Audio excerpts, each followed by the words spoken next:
Hello again, everybody. Welcome to another craptastic episode of the Marlar Music Show. I am David.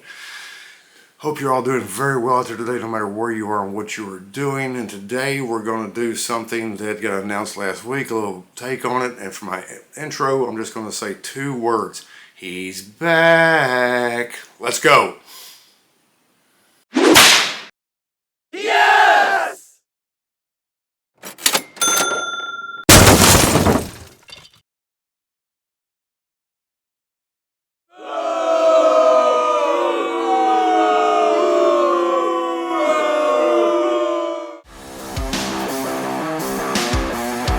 He's Marlar, and this is his music show.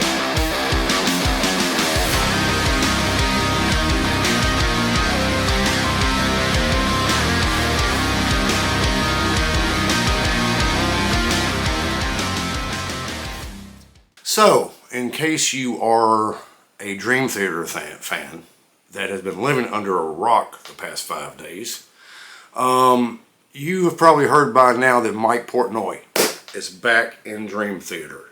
And I've got to give that a big 2 thumbs up. Now, been reading a lot about this over the past 5 days. That's why I've kind of delayed putting this video up, other than the fact I've worked 50, 60 hours a week and haven't really had time, but that's beside the point. The point is, I did want to take a little bit of time to absorb a lot of the comments I've seen about this situation. There are a lot of Dream Theater fans who are not happy about it. A lot that are indifferent about it. And then there are some that are like me that are ecstatic about it. Now, here's the deal with this. So Mike Mangini came in after Mike Portnoy left around 2010. He came in and he filled some very big shoes. He really did. This guy is a fantastic drummer. I think he's one of the best of all time, as I do think Portnoy is one of the best of all time, okay?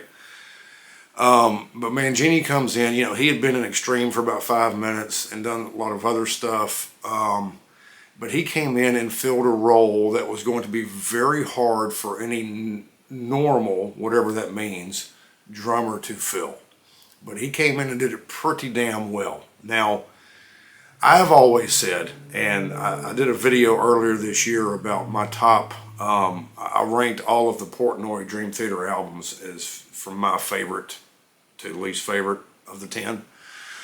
And I mentioned in that video how Mike leaving the band hurt them songwriting wise, in terms that there's just something that if you listen to Mike's Portnoy's albums with Dream Theater that he did before he left, he brought a certain flair, certain intricacies to the drumming that I don't feel like Mangini did. Now, that could all be because of a collaborative writing process between the two groups, you know, between what the writing process with Portnoy and the writing process with Mangini. I don't know.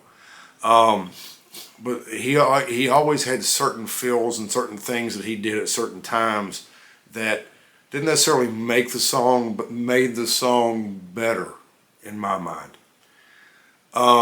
Mangini came in and is very solid, and technically, as a technical player, he is amazing. He really is.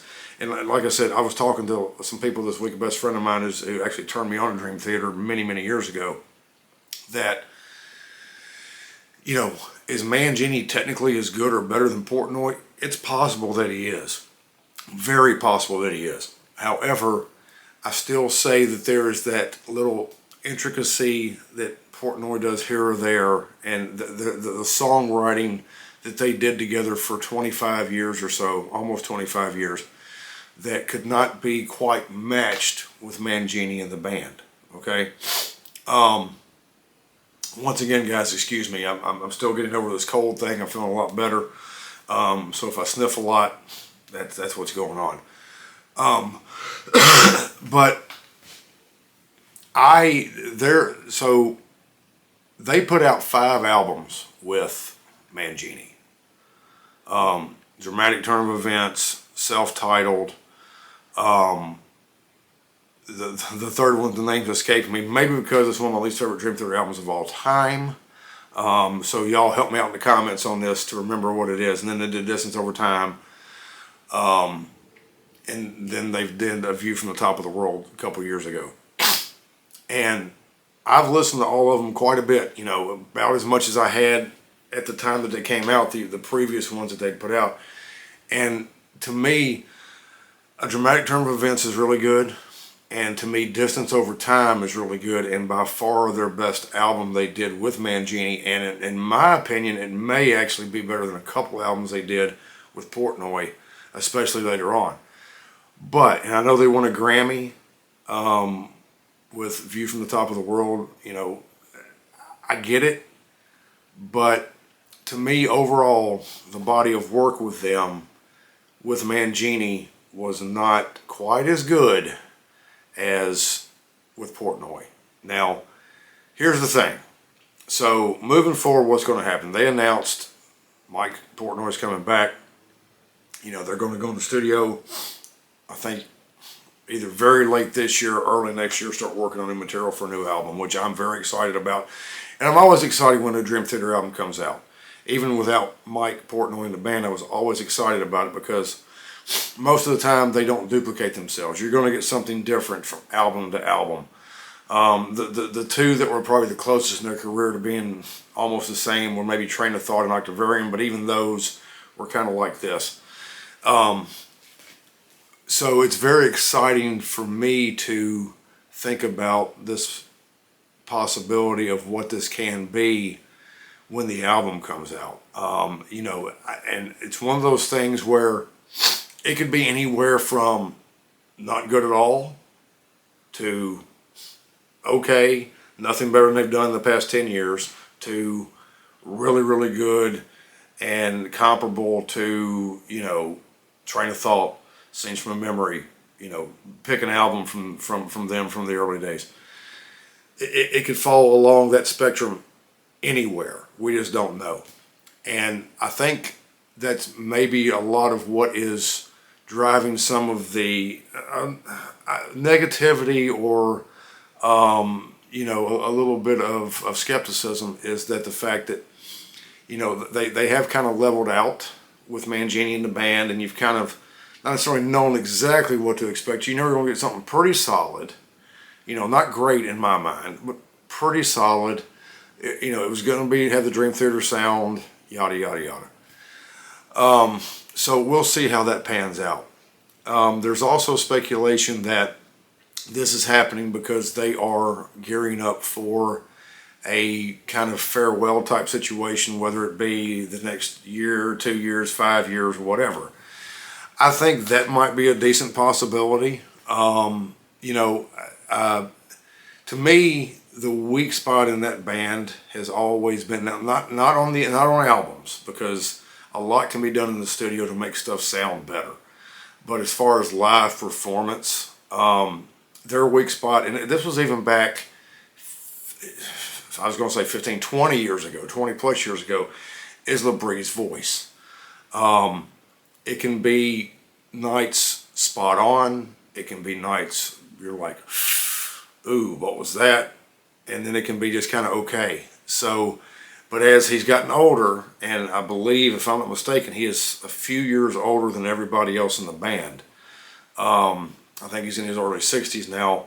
It's gotten gradually worse. And I saw them here in Atlanta back in late June, and I posted a couple of videos from that show on the channel as well, not long after that show.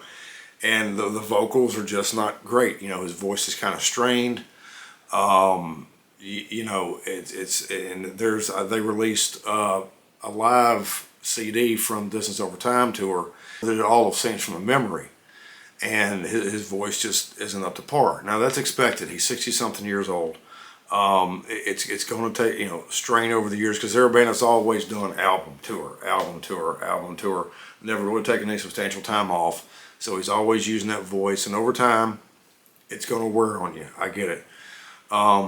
But my thing is, I think it's a real possibility within the next 2 to 5 years, they could be going towards a little bit of a maybe farewell type situation, before it gets to the point to where it'd be like somebody like Paul Stanley's voice, where it is almost unlistenable now, and he's having to use a lot of backing tracks and things like that to get through the shows and make it sound listenable to the audience. And quite honestly, that is a bigger issue with Dream Theater than it would be with Kiss, because Dream Theater doesn't do a lot of theatrics. It's not about a big stage production. It's not about all that. It's about the music, first and foremost, front and center. That's what they want to put out there, and that's what they have always been. And so with Kiss, it's a different situation. Has their music been good? Yeah, you can't stay around as long as they have been and not have good music. But the musicality part of it is not near what Dream Theater's is. So Kiss, they got their big break and, known for a big stage production, yada, yada, yada. Dream Theater, not so much. It's about the music. And a band who is live performances are solely about the music.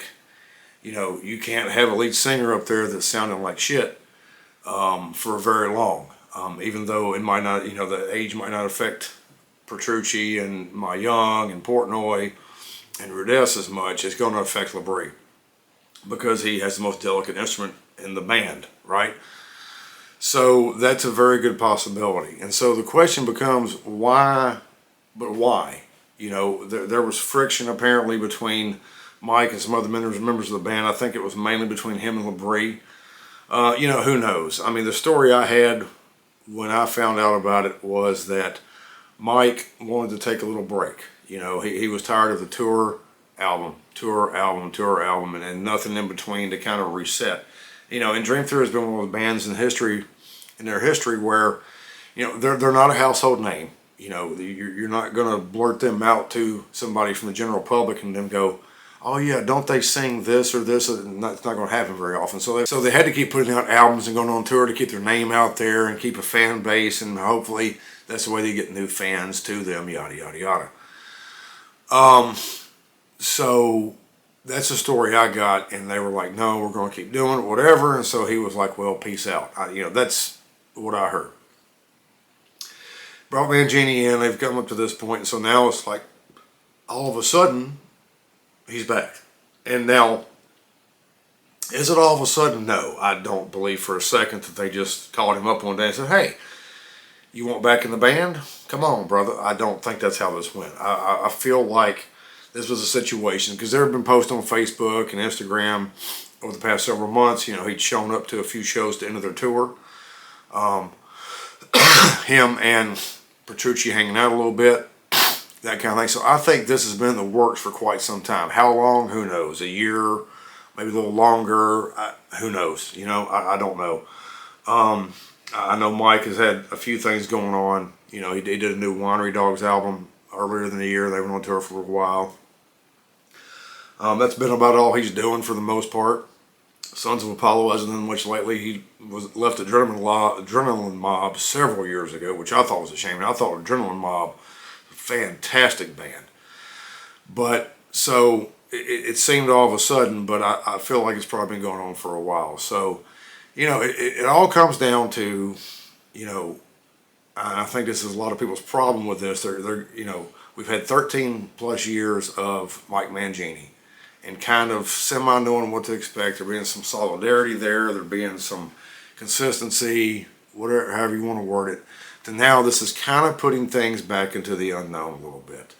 The big question for me is, will the songwriting spark and the songwriting chemistry and the musical chemistry and all that, can it be restored after 13 plus years? Hopefully, maybe. I think it can. Those guys, kind of built their chops together years and years ago when they were all at Berkeley. So, they had a lot of experience playing together, wrote a lot of good music. And a lot of times that's one of those things that's kind of like riding a bike. You just don't forget how to do it. You can put it down for years and get back on it, and it's like you never left a beat. Hopefully that's what's going to happen here. As far as if this is a starting point for them to end things,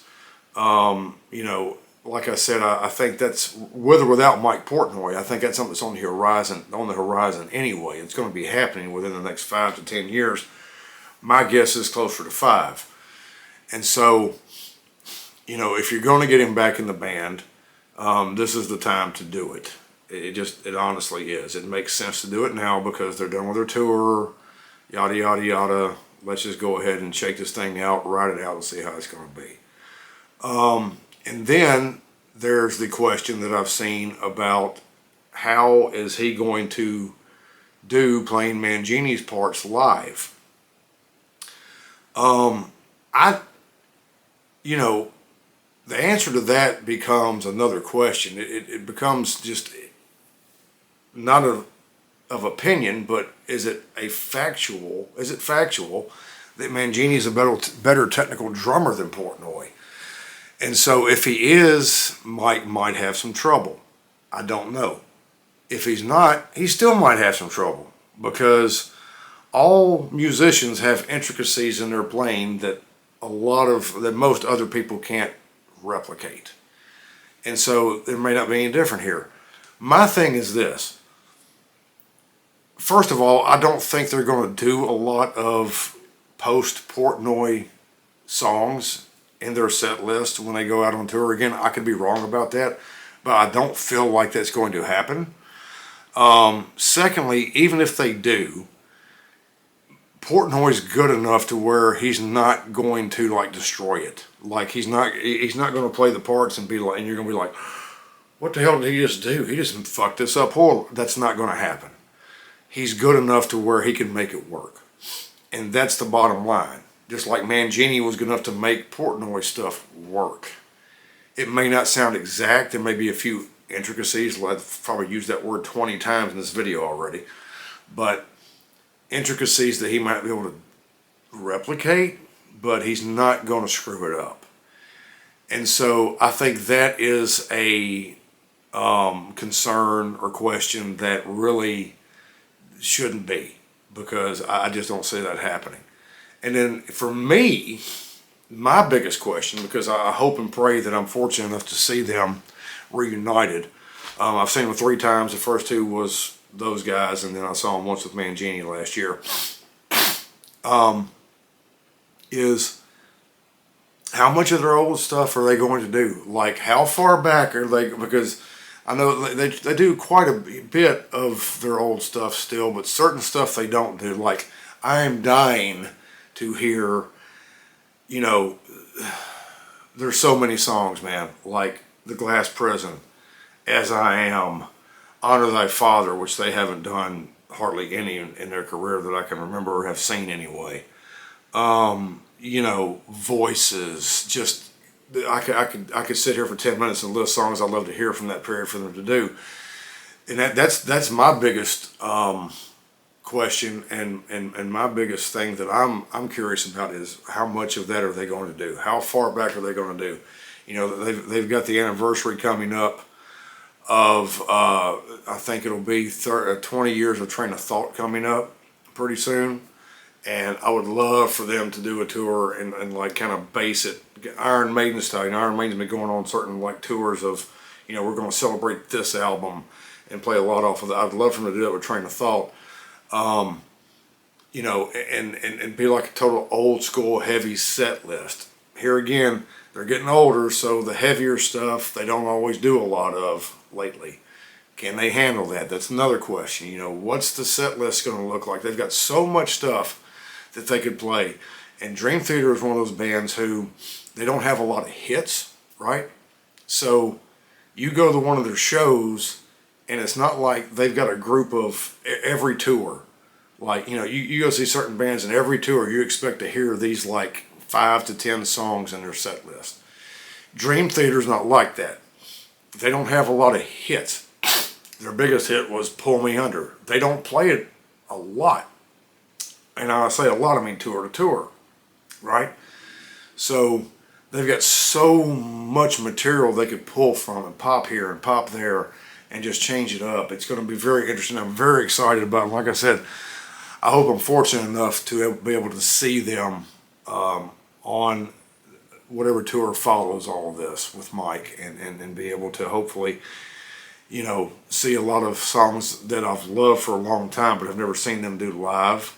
They used to do 2.5 hour sets. I'm hoping they'll go back to that, and I can see that again. And there's just so much.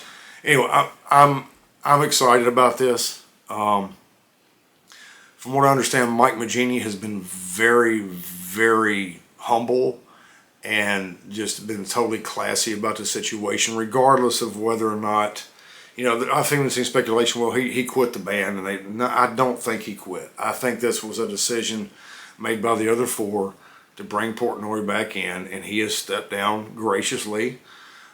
He's a class act.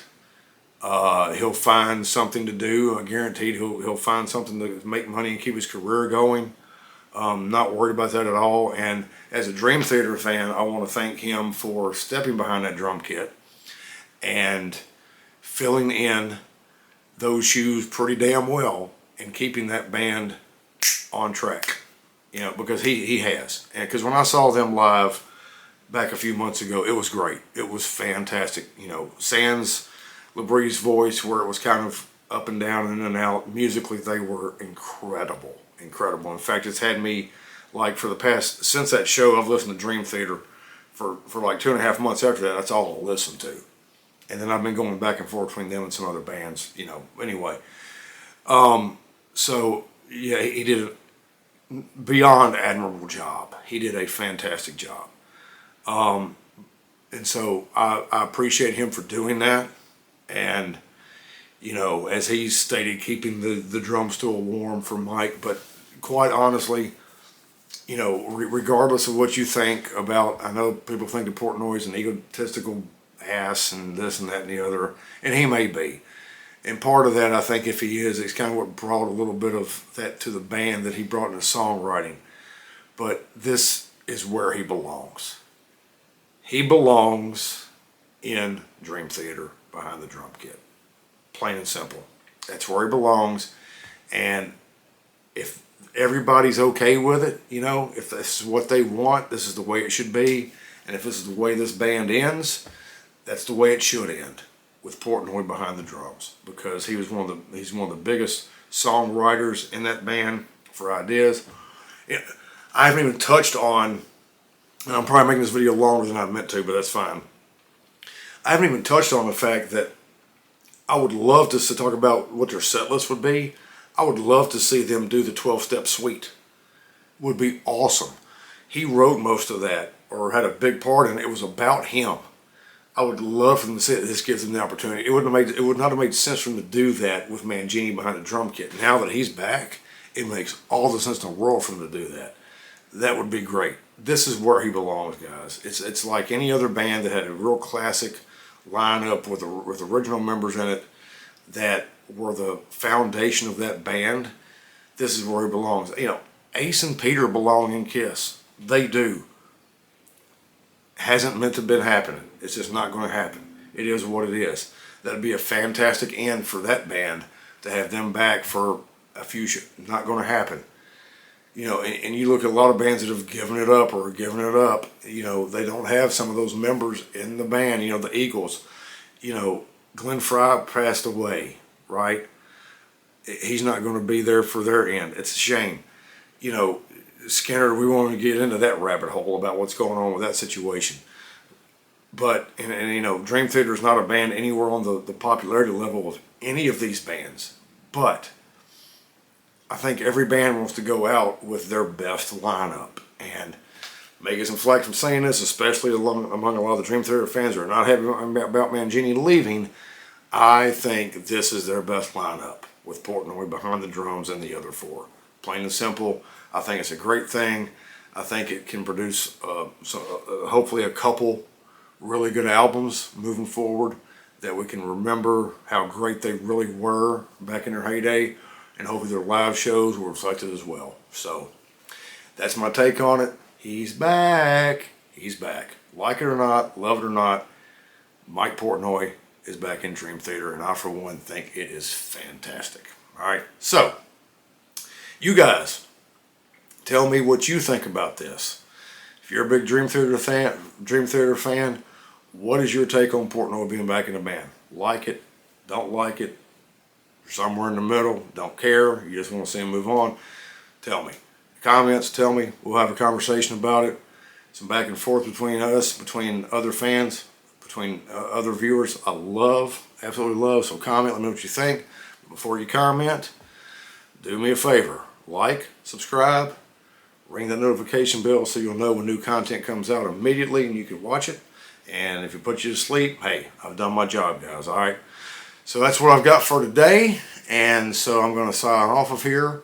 And until the next video, I'm going to sign off as I always do and say, be good to each other, be good to yourselves, and life will be good to you. Peace.